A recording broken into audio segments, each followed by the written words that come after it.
Assalamualaikum warahmatullahi wabarakatuh. Perkenalkan, nama saya Nur Amelia Syafitri dari Offering A2B. Saya di sini akan menjelaskan mengenai model pengembangan Ford di Tiagarajan. Model pengembangan 4D ini merupakan salah satu model pengembangan perangkat pembelajaran. Ada beberapa 4 tahap model pengembangan 4D ini, yaitu yang pertama, define atau pendefinisian, yang kedua, desain atau perancangan, yang ketiga, develop atau pengembangan, dan yang terakhir, disseminate atau penyebaran. Langkah-langkah model pengembangan perangkat pembelajaran 4D ini sebagai berikut. Yang pertama, define atau pendefinisian.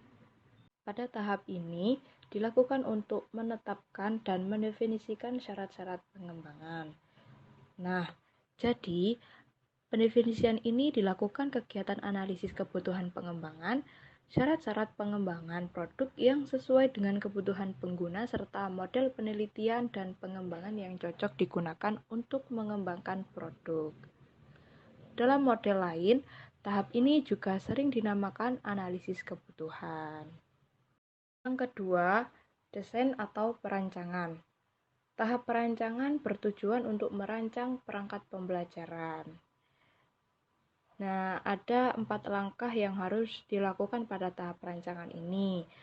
Yang pertama, penyusunan tes acuan patokan.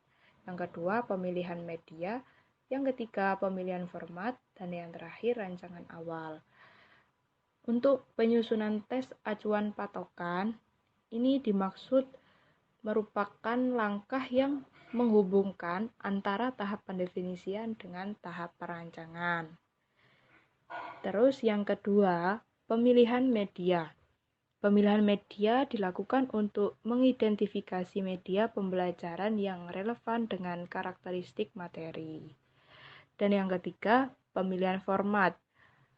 Pemilihan format ini dalam pengembangan perangkat pembelajaran yang dimaksud untuk mendesain atau merancang isi pembelajaran. Jadi, format yang dipilih adalah yang memenuhi kriteria menarik, memudahkan, dan membantu dalam pembelajaran. Dan yang terakhir, rancangan awal. Rancangan awal yang dimaksud ini adalah rancangan seluruh perangkat pembelajaran yang harus dikerjakan sebelum uji coba dilaksanakan. Hal ini juga meliputi berbagai aktivitas pembelajaran yang terstruktur seperti membaca teks, wawancara, dan praktek kemampuan pembelajaran yang berbeda melalui praktek mengajar. Yang ketiga, develop atau pengembangan. Tahap pengembangan merupakan tahap untuk menghasilkan sebuah produk pengembangan. Nah, tahap ini terdiri dari 2 langkah, yaitu penilaian ahli dan uji coba pengembangan. Untuk penilaian ahli, ini termasuk merupakan teknik untuk mendapatkan saran perbaikan materi. Jadi, dengan melakukan penilaian oleh ahli dan mendapatkan saran perbaikan perangkat pembelajaran yang dikembangkan selanjutnya direvisi sesuai saran ahli. Penilaian ahli diharapkan membuat perangkat pembelajaran yang lebih tepat, efektif, teruji, dan memiliki teknik yang tinggi. Yang kedua, uji coba pengembangan. Maksudnya, uji coba pengembangan ini dilaksanakan untuk mendapatkan masukan langsung berupa respon, reaksi, komentar peserta didik, para pengamat atas perangkat pembelajaran yang sudah disusun. Uji coba dan direvisi dilakukan berulang dengan tujuan memperoleh perangkat pembelajaran yang efektif dan konsisten. Yang terakhir, disseminate atau penyebaran. Tahap ini merupakan tahap penggunaan perangkat yang telah dikembangkan pada skala yang lebih luas. Ada 3 tahap utama dalam tahap disseminate, yaitu yang pertama pengujian validasi, pengemasan, serta difusi dan adopsi. Dalam tahap pengujian validasi, produk yang selesai direvisi pada tahap pengembangan diimplementasikan pada target atau sasaran sesungguhnya. Pada tahap ini, juga dilakukan pengukuran ketercapaian tujuan, supaya untuk mengetahui efektivitas produk yang dikembangkan.